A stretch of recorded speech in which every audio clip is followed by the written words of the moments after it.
लाल की जय हो। गोपियों ने कहा, हर तमन्ना निचोड़ रखी है, डोर सांसों की जोड़ रखी है, तेरी यादों के बहते पानी में नाव जीवन की छोड़ रखी है। बोल बांके बिहारी लाल की। इस प्रकार से गोपियों ने जब समझाया, तब उद्धव जी के कान खड़े हो गए कि मैंने तो इनको गंवार समझा था, ये तो मेरी भी गुरु निकल गई। और उसी समय उस ब्रज भूमि में लौटने लगे और कहते हैं, आशा महो चरण रेणु श्याम श्याम वृंदावने किमपि गुल्मलतौषधीनां यादुस्त्यजं स्वजनमार्यमथं च हित्वा भेजुर्मुकुन्द पदवीं श्रुतिभिर्विवृज्ञा।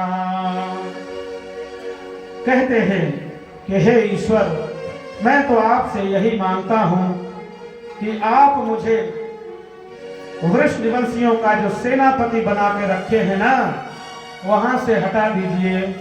इसी ब्रज में कोई लता पता, कोई वृक्ष, कोई बंदर, कोई मोर बना दीजिए, या तो इन गोपियों की चरणों की धूल बना दीजिए। ऐसे भाव उद्धव जी में जगे। वंदे नंद व्रज स्त्रीणाम पादरेणुमभीक्ष्ण सह यासाम हरिकथोद्गीतम पुनाति भुवनत्रयम्। यदि मैं इन गोपियों के श्री चरणों की रज बन जाऊं तो इनके माध्यम से भगवान के सुंदर सुंदर गुणों को श्रवण करूंगा। ऐसे सुंदर भाव लेकर के प्रसन्न हो गए। गोपियां कहती हैं कि हम तो सर्वस्व त्याग करके भगवान की हो चुकी हैं। जैसे कि कबीरदास जी कहते हैं कि कबीरा खड़ा बाजार में लिए लुकाठी हाथ, और जो घर ठोके अपना चले हमारे साथ। गोपियों ने कहा, हमने तो सर्वस्व त्याग कर रखा है। इस प्रकार से उद्धव जी के लिए ब्रज में कहा जाता है कि ऊधो सूधो है गयो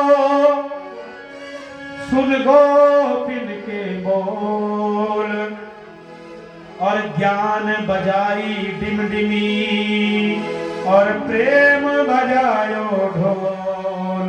भोलेदास बिहारी सरकार की जय हो।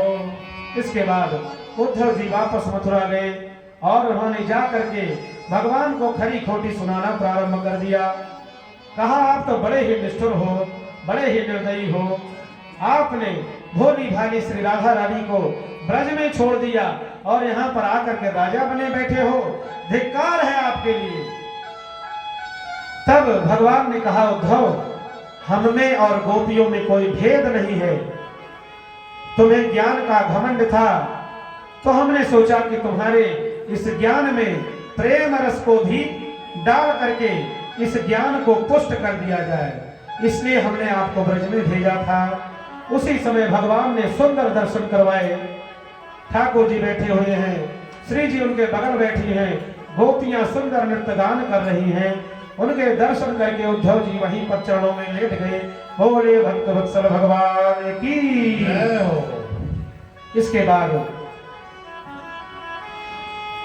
भगवान अपने राज्य में पिताश्री के साथ रह रहे हैं, और जो कंस की पत्नी थी, दो अस्ति और प्राप्ति, दोनों जरासंध की बेटी थी, उन्होंने जाकर के अपने पिताजी को समाचार सुनाया कि हमारे भांजे ने हमारे पति को मार डाला। अब जरासंध ने आक्रमण कर दिया, कई बार मथुरा नगरी पर आक्रमण किया, लेकिन भगवान ने पीठ पाट कर वापस किया। उसके बाद वह काल यवन नाम के एक दुष्ट यवन को लेकर के मथुरा पर आक्रमण किया। तब भगवान ने कहा, यहाँ पर बार बार युद्ध में अपने ब्रजवासियों को डालना, अपने परिवार को डालना ठीक नहीं है। भगवान ने रात ही रात में द्वारकापुरी बसा दी। समुद्र में गुजरात के समीप समुद्र के अंदर एक छोटा सा टापू जैसा बना करके भगवान ने 100 योजन की द्वारिका निर्मित कर दी और अपने समस्त ब्रजवासियों को रात्रि में ही वहां पर शिफ्ट कर दिया। और उसके बाद भगवान श्री कृष्ण और बलराम जरासंध से युद्ध करने लगे। जरासंध ने सोचा कि कई बार हार गया हूं, इसलिए उसने अपने मगध में ब्राह्मणों को बैठा दिया अनुष्ठान में। आजकल भी कई नेता लोग चुनाव के समय पंडितों को याद करते हैं और बैठा देते हैं कि लो अपराजिता स्तोत्र का पाठ करो, हमको चुनाव में जितवाओ। लेकिन ये तो ठीक है।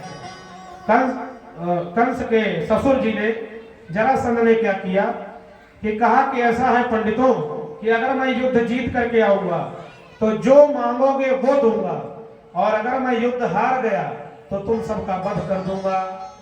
अब वो बैठ करके पाठ करने के बजाय रो रहे हैं, कह रहे हैं कि कृष्णाय वासुदेवाय हरये परमात्मने प्रणतक्लेश नाशाय गोविंदाय नमो नमः। हे श्री कृष्ण, हे गोविंद, आप हमारे कष्ट का हरण करिए। तब भगवान ने कहा कि मैं ब्रह्मण्य देव कहा जाता हूं, ब्राह्मण मेरे देवता हैं। भगवान श्याम सुंदर यदुनाथ कहते हैं कि ब्राह्मण तो मेरे देवता हैं और वो मेरे कारण मारे जाए, ऐसा मैं नहीं होने दूंगा। भगवान वहां से युद्ध छोड़ करके भागे। उसी दिन से भगवान का नाम पड़ गया। बोले रण छोड़ राय भगवान की जय हो। हम लोग श्री कृष्ण कहते हैं, कन्हैया कान्हा कहते हैं, लेकिन गुजरात में ठाकुर जी को द्वारकाधीश कहा जाता है और रणछोड़ कहा जाता है। अहमदाबाद के पास में रणछोड़ राय का मंदिर है। भगवान गए, पीछे पीछे काल यवन दौड़ रहा है और एक गुफा में पूर्व काल से त्रेता युग से मुचकुंद नाम के राजा सो रहे थे। देवताओं का वरदान था कि जो तुम्हें जगाएगा तुम्हारी दृष्टि पड़ते ही वो भस्म हो जाएगा। भगवान ने अपना पीतांबर उनको ओढ़ा दिया और छिप गए। काल यवन ने जैसे ही उनको लात मारी वो जग गए और उनके नेत्रों की ज्योत से वह काल यवन भस्म हो गया। उसके बाद भगवान एक पर्वत पर चढ़ गए। जरासंध ने उसमें आग लगा दी और भगवान श्याम सुंदर और दाऊ दयाल बलराम जी दोनों वहां से छलांग लगा करके द्वारिकापुरी पहुंच गए। बोले द्वारका नाथ की जय हो। भगवान को द्वारिका नाथ कहा जाता है, लेकिन वास्तव में द्वारिका के राजा उग्रसेन जी थे, उनके नाना। लेकिन उनको पता था कि राजा तो यही है, राजा एक राम जी है, ठाकुर जी है। उसके बाद 10वें स्कंध का उत्तरार्ध प्रारंभ होता है और परीक्षित जी पूछते हैं कि भगवान आप हमको भगवान के विवाह की कथा सुनाइए कि भगवान के कितने विवाह हुए, कैसे हुए। भगवान सुखदेव कहते हैं कि यद्यपि भगवान को विवाह की आवश्यकता नहीं है, परंतु फिर भी लीला करने के लिए, भक्तों को आनंद देने के लिए भगवान ने 16,108 विवाह किए, जो कि 16,100 वेद की ऋचाएं ही उनकी पत्नी बनकर के आई और 8 पटरानियां हुई। उनमें से सबसे बड़ी रानी उनकी कौन हुई? रुक्मिणी जी, जो कि माता लक्ष्मी का अवतार है। उस कथा को सुखदेव जी सुनाने लगे। राजासीत् भीष्मको नाम विदर्भाधिपतिर्महान् तस्य पंचाभवन पुत्राः कन्यैका च वरानना। गुजरात में एक क्षेत्र है विदर्भ। उस विदर्भ के राजा भीष्मक थे, जिनके रुक्मी आदि कई पुत्र थे और रुक्मिणी नाम की कन्या थी, जो कि साक्षात भगवती लक्ष्मी जी का अवतार थी। उन्होंने भगवान श्याम सुंदर के बड़े ही सुंदर सुंदर गुण भक्तों से, विप्रों से सुन रखे थे और गुण सुन सुन करके उनको भगवान से प्रेम हो गया था।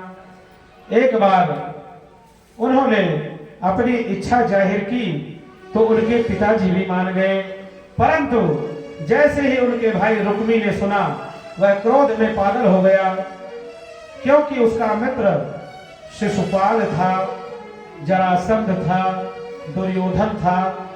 उसने कहा कि उस काले कलूटे ग्वाले के साथ अपनी बहन का कभी भी विवाह नहीं करूंगा और मैं अपनी बहन का विवाह अपनी इच्छा के अनुसार करूंगा।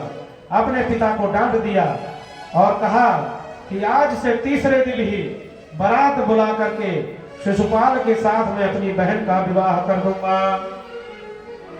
इस प्रकार की बातें जब रुक्मिणी जी ने सुनी तब वह रोने लगी और दुखी हो गई।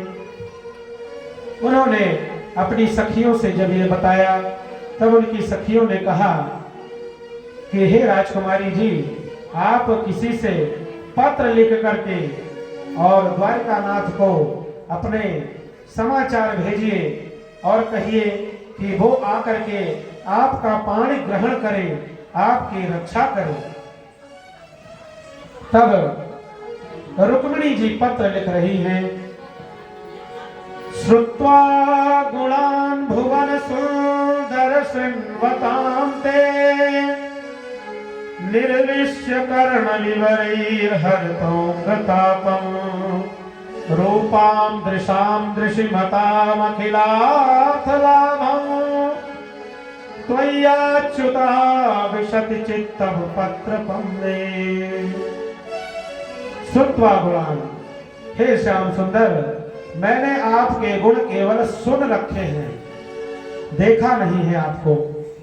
आपके सुंदर गुणों को सुन करके मुझे आपसे प्रेम हो गया है और निश्चय ही जब साधु संत और आपके भक्त ये बात कहते हैं कि श्याम सुंदर ऐसे हैं वैसे हैं, तो निश्चित ही आप ऐसे ही होंगे जैसे कि आपके भक्तगण कहते हैं। तो हे प्रभु, आप आकर के मुझ दासी का कल्याण करिए, क्योंकि यदि आप नहीं आएंगे तो शिशुपाल जैसे दुष्ट व्यक्ति के साथ मेरा भाई मेरा विवाह कर देगा, और यदि मेरा विवाह शिशुपाल के साथ होगा तो निश्चय ही मैं विष पान करके अपने प्राण त्याग दूंगी।